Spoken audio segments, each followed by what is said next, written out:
दोस्तों, एक कंफ्यूजन मैं बहुत सारे लोगों में देखती हूँ कि लोगों को ये नहीं पता चलता कि ईड़ा पिंगला की दिन कौन से हैं, उनकी तिथियां कौन सी हैं, और इसको समझने और याद करने में कंफ्यूज हो जाते हैं और समझ ही नहीं पाते कि वो उसको याद कैसे रख सकते हैं। देखिए, एक नॉर्मल आदमी पांचांग लेकर नहीं घूम सकता, तो उसको कैसे इसको बहुत आसानी से याद रखना है, आज के वीडियो का टॉपिक बस यही है।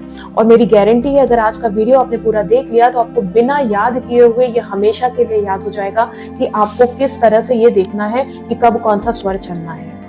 लेकिन उसके पहले कि मैं वीडियो शुरू करूं, आप मेरे चैनल पे अगर नए हैं तो आपका स्वागत है और मेरे चैनल को आप जरूर सब्सक्राइब कर लीजिए, और अगर वीडियो पसंद आती है तो दूसरों के साथ इसे शेयर भी करिएगा। आइए वीडियो को शुरू करते हैं। देखिए, इसको समझने के लिए सबसे पहले आप ये समझिए कि आपके महीने में 30 या 31 दिन होते हैं, राइट। 30 या 31 डेज होते हैं। उसमें आपके उस पूरे मंथ को हम 15 डेज में डिवाइड कर देते हैं। 15 डेज कृष्ण पक्ष और 15 डेज जो है वो शुक्ल पक्ष हो जाता है ना। तो अब आप देखिए कि कोई भी काम, एक चीज जो आपको जनरली बिल्कुल मान के रखनी है कि कोई भी जो शुभ काम होता है वो शुक्ल पक्ष में करना चाहिए, ठीक। अब आपको देखना है कि जो हफ्ते के 7 दिन होते हैं उसमें कौन से दिन ईड़ा और कौन से पिंगला के होते हैं। तो पिंगला नाड़ी यानी आपका राइट हैंड यानी सूर्य स्वर, वो आपके जो थोड़े टफ डेज होते हैं ना, जिसमें एनर्जी ज्यादा होती है, जैसे सैटरडे, संडे और ट्यूसडे, ये 3 दिन, शनिवार, रविवार और मंगलवार, ये 3 दिन जो है आप इसको ऐसे भी याद रख सकते हैं कि शनिवार और मंगलवार हनुमान जी का होता है, और संडे जो है वो आपका सूर्य देव का माना जाता है, तो उसमें वैसे ही जो है सूर्य स्वर मान लिया गया। तो आप इस तरह से इसको कोरिलेट करके इसको याद रख सकते हैं। आते हैं बाकी बचे 4 दिन, वो 4 दिन आपके हो जाते हैं ईड़ा नाड़ी के, ठीक है। तो इसमें दिनों में कंफ्यूजन कोई नहीं होना चाहिए।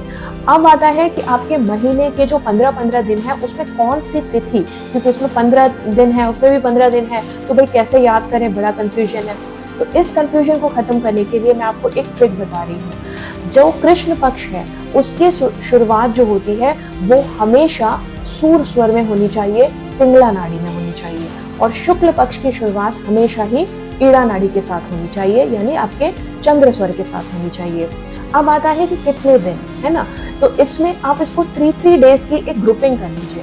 शुरू के 3 दिन अगर कृष्ण पक्ष चल रहा है तो शुरुआत होगी सूर स्वर से, 3 दिन चलेगा सूर स्वर, फिर 3 दिन आपका ईड़ा, फिर पिंगला, फिर ईड़ा, फिर पिंगला, बस ऐसे वो 3 दिन का ग्रुपिंग करनी है आपको। और इसी तरह आपके जो शुक्ल पक्ष होगा उसमें शुरुआत होगी ईड़ा से, 3 दिन ईड़ा के, फिर पिंगला के, फिर ईड़ा के, फिर पिंगला के, बस ये।